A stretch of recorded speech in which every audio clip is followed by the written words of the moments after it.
cheia de graça, o Senhor é convosco. Bendita sois vós entre as mulheres, bendito é o fruto do vosso ventre, Jesus. Santa Maria, Mãe de Deus, rogai por nós, pecadores, agora e na hora de nossa morte.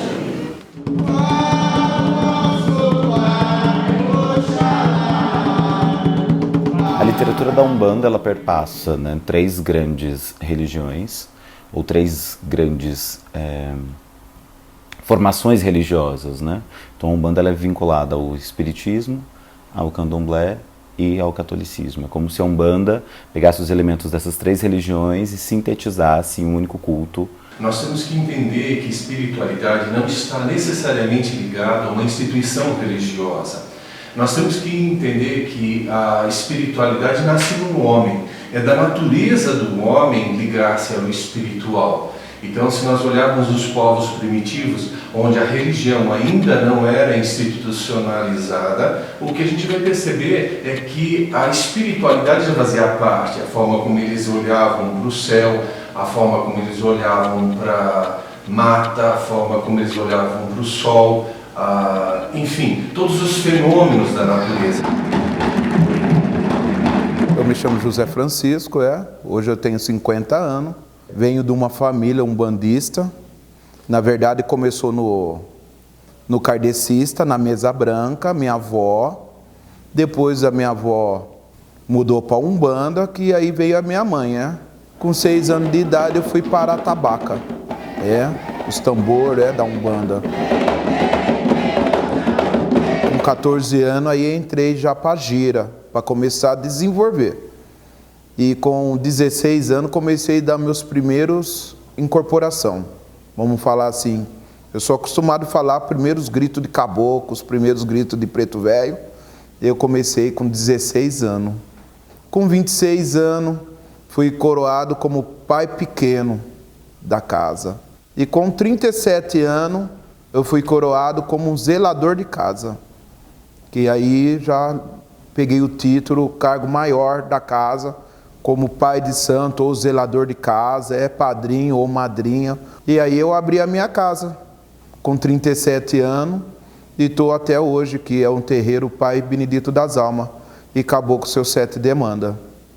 E aí, com a morte da minha mãe, eu retornei para a casa do Indo Pé da Preta, aonde eu estou tocando a casa até agora.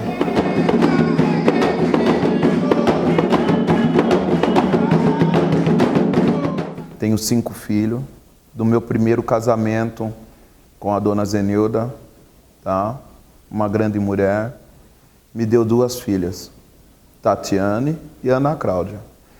No dia de hoje, a Tatiane está com 30 anos, já é uma chefe de terreiro, toca esse terreiro aqui, do Caboclo Indo Pé da Preta, de sexta-feira. Eu já aprendi desde pequena a brincar, com os erês, os boiadeiros, os pretos velhos. Então os pretos velhos todos eram meus avós, minhas avós. Foi muito gratificante e me ajudou muito também. Nasci, amando a Umbanda já. Por isso que eu permaneci, por vontade própria. Porque nós umbandistas não somos contra religiões nenhuma. Todas são boas, desde que ensinem amor ao próximo e respeito ao Criador. E eu tenho a Ana Cláudia, minha segunda filha, com 27 anos. Também é uma Iaorixá, ou madrinha. Ela toca esse terreiro de quinta-feira.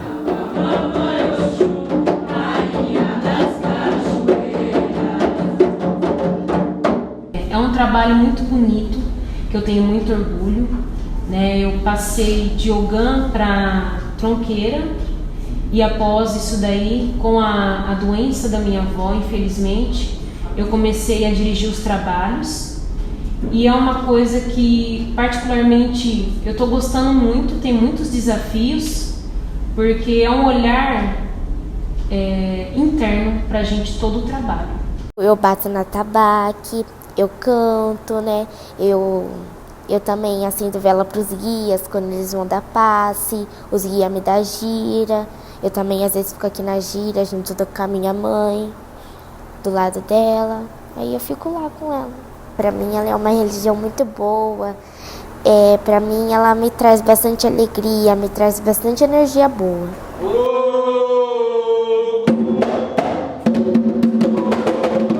A tabaca, assim, no terreiro, ela é parte vital do terreiro. Porque a tabaca, ela manda no terreiro, ela é uma coisa, ela só não é mais importante do que o congá. Eu acredito muito na espiritualidade, porque tem dia que você não tá bem, tem dia que você tá desanimado, tem dia que você tá com problema e o trabalho acaba ocorrendo do jeito que você quer. Você acaba batendo, sua mão acaba não conseguindo tirar o som, você acaba errando muito, parece que não dá aquela vibração. Agora, quando você tá feliz, quando você tá de mente aberta, quando você tá assim com mais paz no espírito, você rela a mão na tabaca, a tabaca tira um som bonito, perfeito, com facilidade, você não tem que suar tanto. E você tem que ter muita concentração, acho que você tem que ter muita seriedade assim mesmo na tabaca. Se nós está aqui na negatividade, fazendo brincadeira, não levando o nosso papel a sério, você vai criar toda uma energia negativa e vai acabar passando, transmitindo isso para todo mundo. Então você sempre tem que estar na tabaca firme, com cabeça limpa, nunca pensando no mal, sempre no bem, que aí você sempre passa uma energia positiva para todo mundo que está ali e o trabalho começa a só gerar mais energia positiva.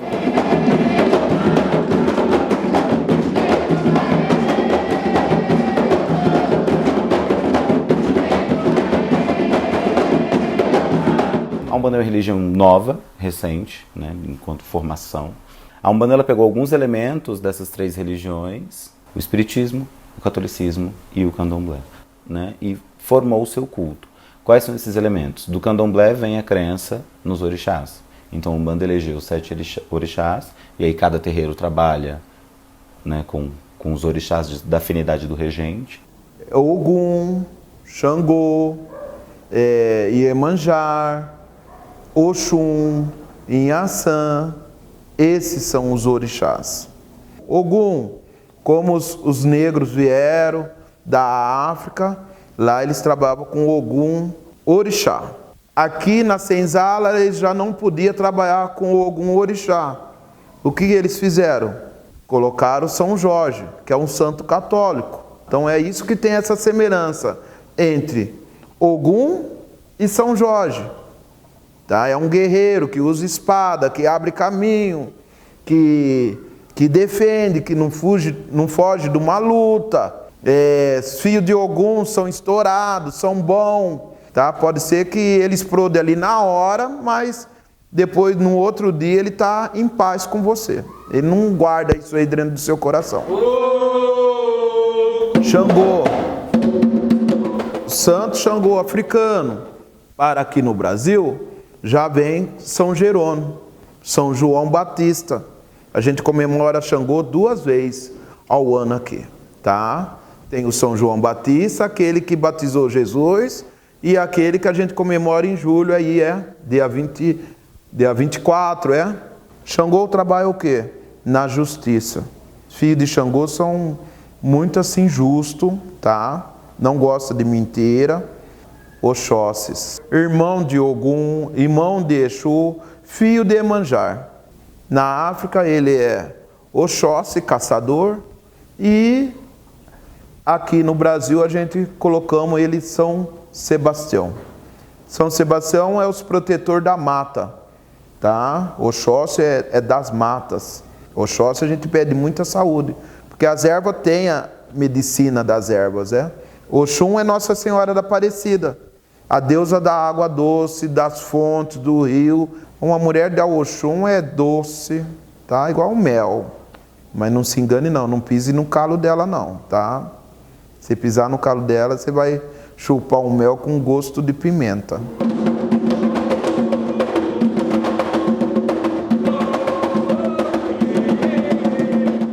Inhaçã é guerreira, é determinada.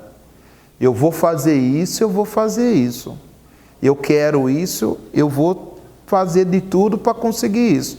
Inhaçã, aqui para nós, no sintetismo religioso, Santa Bárbara, e também o Joana d'Arc. Imagina aqueles tempos antigos, mulherada carregando espada e lutando junto com com os homens aí, os bárbaros da vida. Tem o velho Abaluaê, é o Senhor da Cura, o Abaluaê em agosto, São Lázaro. Tem até uma cantiga, Quem vê um velho no caminho toma a benção. Benção de Deus, benção de Deus, benção de Deus, Baluaê, benção de Deus. Emanjar é mãe, bate nela, mas não bate no fio dela. Emanjar tem esse protetor, mãe, acolhedor. Esses 7 orixás vão compor as 7 linhas da Umbanda. E aí, né, cada terreiro vai trabalhar com 7 falanges, essa é a nomenclatura, né? Ou seja, então eu tenho um orixá regente do terreiro e é como se esse orixá, nós tivéssemos para cada orixá um grupo de auxiliares, de mentores, de espíritos que vão literalmente ajudar o terreiro. Entidades já é caboclo, boiadeiro, preto velho, que trabalham na falange. O que se trabalha na Umbanda são com os falangeiros. Então, por exemplo, eu tenho Iemanjá e a falange de Iemanjá. Então, todos os falangeiros de Iemanjá vão auxiliar o médium, primeiro, né? O médium vai ter o corpo limpo, tem uma série de preceitos para se receber uma falange. E esse médium vai poder dar o passe na chamada assistência, ou seja, na pessoa que procura a Umbanda para se curar, para se fortalecer, para aprender, para estudar ou até mesmo para agradecer, né? Dentro dessas falanges, acredita-se que anjos possam interceder também pelas pessoas. Então se saúda o anjo de guarda, e aí essa saudação a anjos, a arcanjos e até mesmo aos santos católicos está vinculada a essa cosmovisão do judaísmo e do cristianismo. Vide que os anjos também perpassam a realidade religiosa do judaísmo e do catolicismo. Talvez uma das dificuldades que nós temos é com relação ao fenômeno da incorporação que acontece na Umbanda. Nós temos que entender que esse fenômeno da incorporação, da canalização, que hoje é o nome mais moderno utilizado, isso acontece em outras religiões, em outras práticas religiosas ou espirituais. Seria própria do espiritismo a noção de que o médium pode te dar um passe, o médium pode incorporar um espírito, né? Eu não gosto de falar do espírito, do termo espírito, porque esse termo pode aparecer na literatura de N maneiras.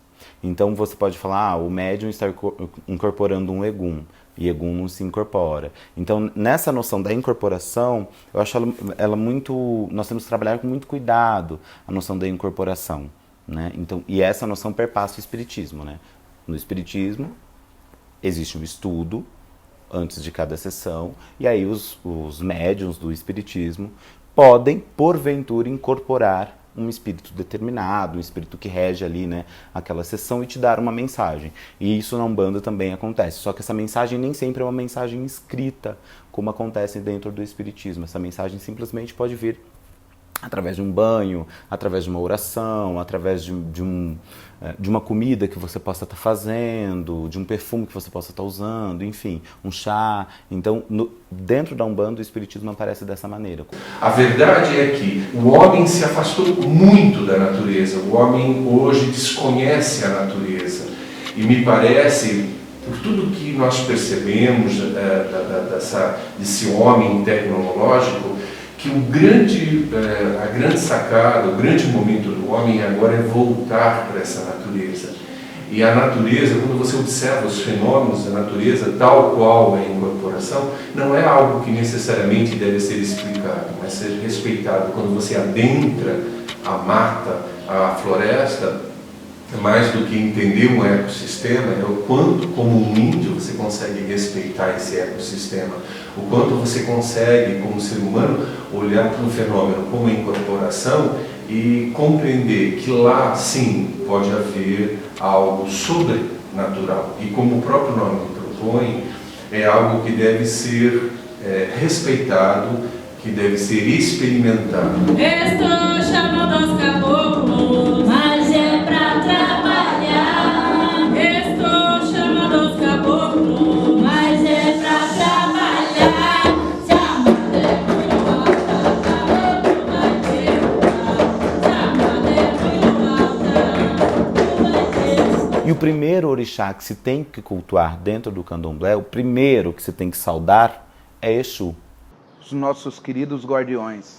Eles são o que defende nós, que protege a gente durante a noite, tá? A hora que a gente dorme. A turma coloca muito pelo demônio, mas Exu não é demônio. A palavra Exu significa prosperidade. Então eu quero entender onde está o demônio dentro da prosperidade. Não cabe. A etimologia da palavra não cabe. O demônio. Ah, o Jander, então por que Exu foi demonizado? Primeiro, a incorporação de Exu passa pelo riso. Então quando Exu incorpora, Exu ri. É o ilá de Exu, é como se fosse uma característica do Exu. Exu sempre está rindo. E o riso dentro da chamada cosmologia judaico-cristã, está atrelado a Lúcifer. A Igreja Católica medieva, a Igreja Católica que saiu do mundo medievo, trouxe consigo uma explicação para o riso, que foi carregada até o século XVIII e XIX. Que explicação é isso? É essa. O riso, ele é próprio daquele que está com o seu corpo possuído pelo demônio. E como é que a Igreja Católica ensinou isso para a população europeia? Através dos contos de fadas. As princesas cantam. A Bela, a Fera, as princesas das Disney cantam. E quem é que ri? O riso está atrelado ao quê? A figura do mal. É a bruxa, é o maléfico. Agora, atrelando essa narrativa ao contexto brasileiro, né? Se eu venho de uma Europa, saindo do mundo medievo, onde o riso é próprio do demônio, e chego aqui e encontro um negro rindo, esse negro só pode estar o quê? Possuído pelo demônio. Quando, na verdade, Exu não é demônio. Exu é prosperidade. Por que Exu é prosperidade? Por que ele tem que ser o primeiro a ser saudado? Porque ele é o Senhor de todos os caminhos. Ele ri justamente por isso, porque eu sei aonde eu posso te levar. E não existe caminho bom ou ruim. Todo caminho é aprendizado. Todo caminho é caminho. Todo caminho te leva para algum lugar. Se a gente pede o bem, ele vai fazer o bem. Se você pedir o mal, ele vai fazer o mal.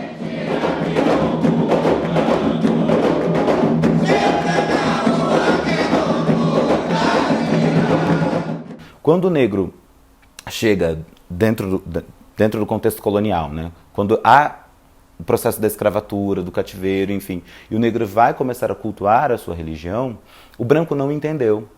Então, talvez para o homem ocidental, o homem urbano, ainda há uma dificuldade muito grande de entender o que significa a Umbanda ou todas as religiões que têm esse vínculo mais xamânico. Como olhar para essa natureza e como conceber essa natureza como parte de uma espiritualidade. 50 anos atrás, 60 anos atrás, quando o terreiro começou aqui em Araraquara, que é da afinada Dona Nena, do seu Sete Encruzilhada, lá no Faveral, tristemente tinha um delegado que morava no fundo da casa dela. Então, o dia que ele chegava meio bravo, que os tambores estavam lá batendo, ele chamava a viatura e colocava todo mundo no camburão, com entidade, tudo, a Dona Nena, finada Dona Geni, esse pessoal que tudo já faleceram, foram muito passear de viatura, foram muito passar a noite na delegacia por causa de preconceito religioso, grande preconceito religioso. Há 10 anos atrás eu abri o meu terreiro. Todo dia de sessão tinha pedrada no telhado da minha casa. Tá? Por causa do barulho, por causa que os vizinhos não queriam. Nossos amigos aqui, nossos irmãos de fé que entra aqui, que trabalha na Umbanda, não tem a liberdade de você chegar no emprego carregando um fio de conta, não precisa ser desse, mas esse. Eu já passei por preconceito na escola quando um guia pediu para me levar uma guia, né, cruzada, e era a guia cruzada aqui embaixo da blusa e a blusa da escola por cima.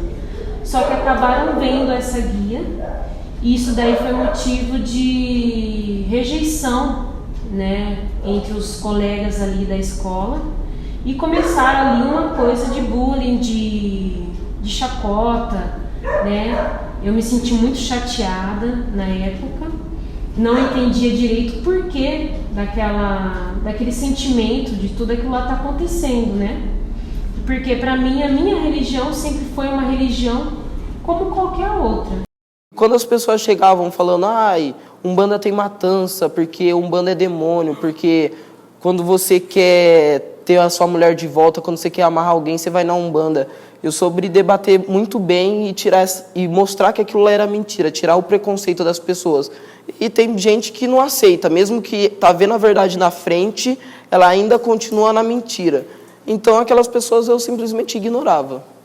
Quando eu consigo olhar para a Umbanda ou qualquer manifestação espiritual, respeitando essa condição cultural, o respeito para com a realidade específica de onde essa manifestação se faz, e me abrir para conhecer e principalmente partilhar conhecimentos, que isso é o que torna a relação com a espiritualidade muito rica.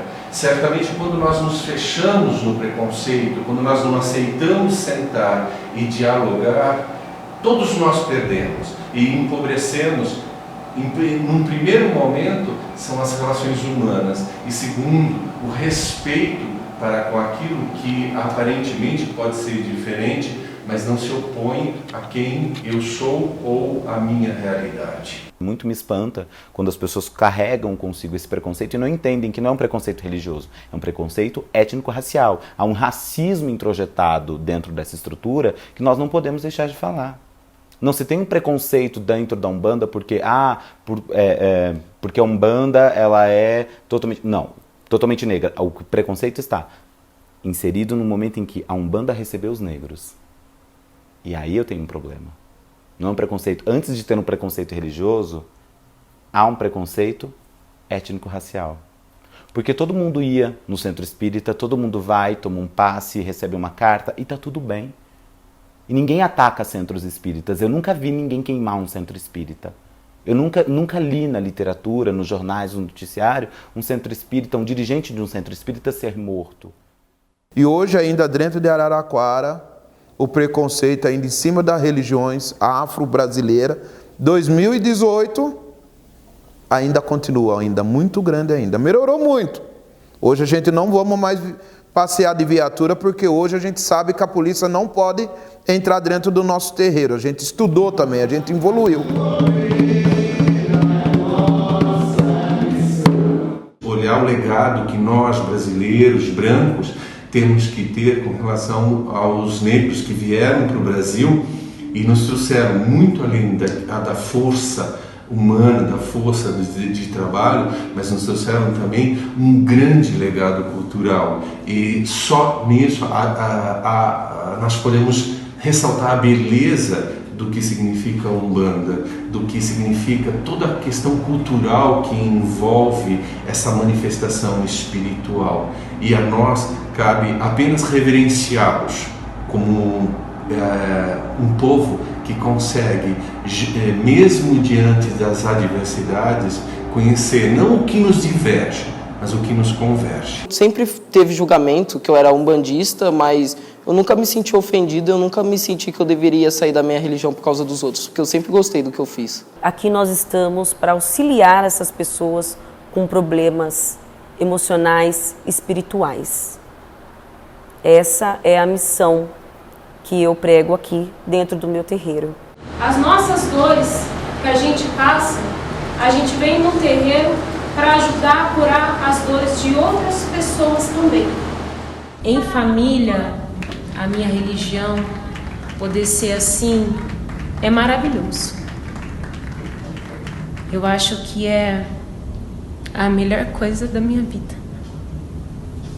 Porque aqui dentro, muitos espíritos que já desencarnaram da minha família já vieram fazer contato, e é a minha religião, a minha fé e a caridade que possibilita eu ter esse reencontro novamente com a minha avó, com as pessoas que eu conheci, que chegaram aqui, hoje já desencarnaram,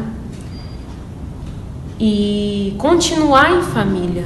Orixalá, meu pai, tenha pena de nós, tem dó. A volta do mundo é grande, os seus poderes são maiores. Refletindo a luz divina.